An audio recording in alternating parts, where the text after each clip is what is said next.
અમે એક મુસાફરીમાં કાર્યક્રમ માટે જતા હતા. જય હો. ભાવનગર બાજુ એક કોબડી ગામ છે. જય. ત્યાંની ગૌશાળામાં 400 અનાથ બળદ હાંચવે છે બાપુ.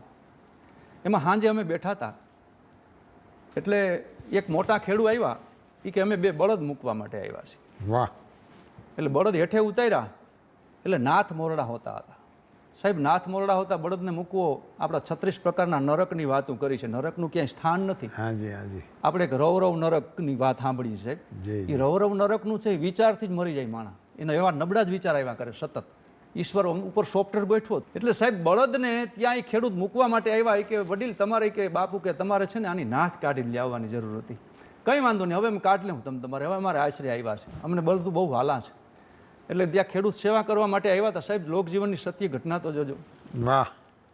બળદની સેવા કરવા માટે ખેડૂત ત્યાં સાંજે આવે પોતે 10 પૂરાઈ લે આવે ભેગા મોટરસાઇકલોમાં અને એના વાહનોમાં. સાહેબ બળદને સાંજે અંદર મૂક્યા અને કીધું કે ભાઈ આડા આવડા હિંગડા ન હલવાડે એટલે એની નાથ કાઢી લેજો. સાહેબ નાથ કાઢી લીધી.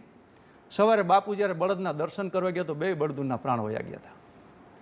હવે આપણે અનાથ થઈ ગયા અને આઘાત લાગી ગયો. સાહેબ આપણે કહીએ ને લોક સમાજમાં કહેવત છે કે નાથ મોયડા વગરનો માણસ. વાહ વાહ.